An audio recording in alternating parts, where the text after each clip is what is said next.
Pupuk kompos dari kandang ayam atau pupuk kandang menjadi penyelamat lahan, walaupun masih banyak yang perlu dibenahi.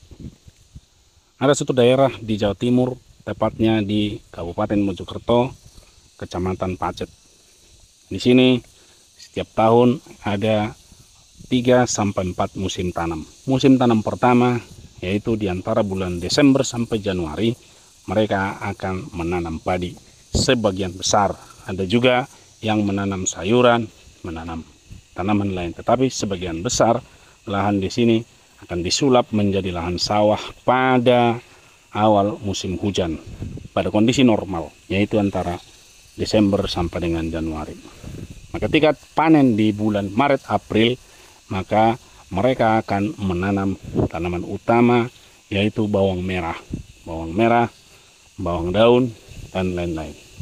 Itu berusia 2,5 bulan, 2,5 sampai 3 bulan, sehingga panen di bulan 7, bulan 8. Sebelum panen, mereka sudah menanami lombok di antara tanaman bawang merah tersebut, sehingga ketika bawang merah panen, lombok sudah siap-siap mau berbuah, berbunga, dirawat lagi. Ketika lombok juga bawang merah sudah dibersihkan, lombok sudah besar dan belum panen, itu sudah ditanam lagi. Di situ ada yang menanam yang namanya ubi rambat.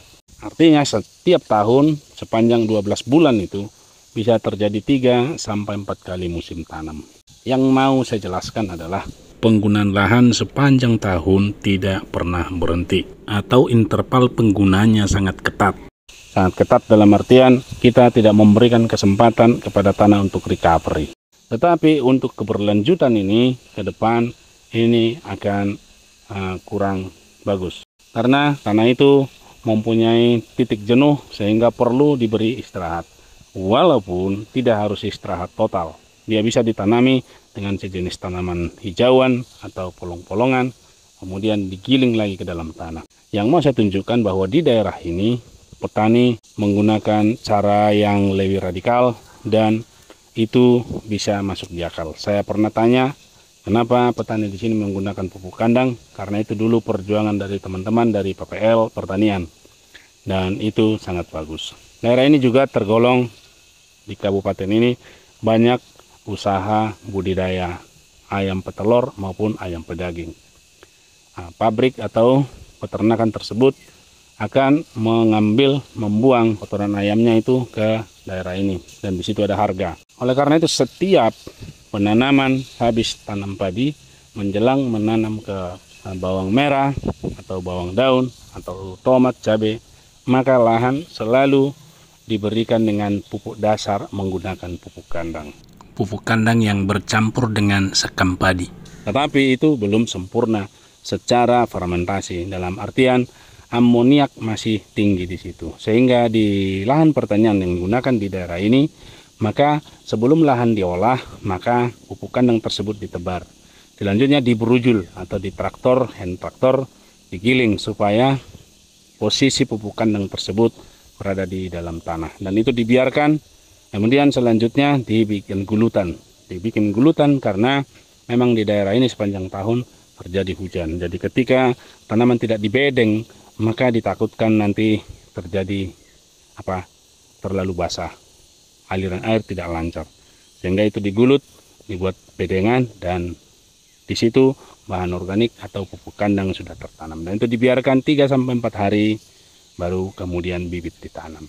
Bibit ditanam, terutama bawang, itu baru tumbuh 5-7 hari.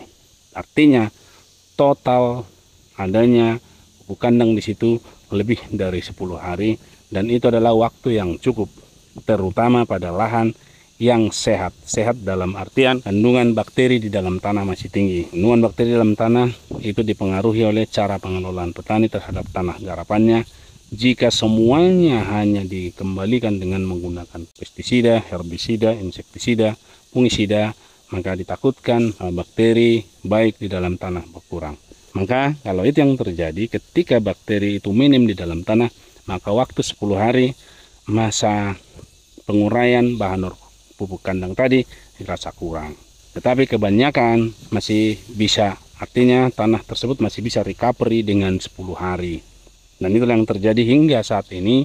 daerah ini masih terkenal dengan daerah sentra bawang merah, bawang daun atau bawang sentir. Tetapi perlu menjadi perhatian terutama dari teman-teman PPL, dari stakeholder, dari teman-teman praktisi, akademisi, supaya memberikan pemahaman bahwa saat ini pengembalian mikroorganisme tanah yang banyak tidak membutuhkan biaya lagi. Karena sudah ada banyak informasi di YouTube, misalnya JMS, Jadam Microbia Solution, yaitu bakteri yang diambil dari mold leaf atau daun-daun yang sudah terurai, yang sudah mulai melapuk, kemudian dikembangkan dan dikembalikan ke dalam tanah. Atau kalaupun harus membeli probiotik atau bakteri yang tersedia di pasaran, harganya saat ini sangat terjangkau dan yang pasti bisa dikembangkan hingga ratusan bahkan ribuan kali lipat. Dengan bertambahnya mikroorganisme baik di dalam tanah, maka proses pengembalian kesuburan tanah dan pertanian berkelanjutan bisa tercapai.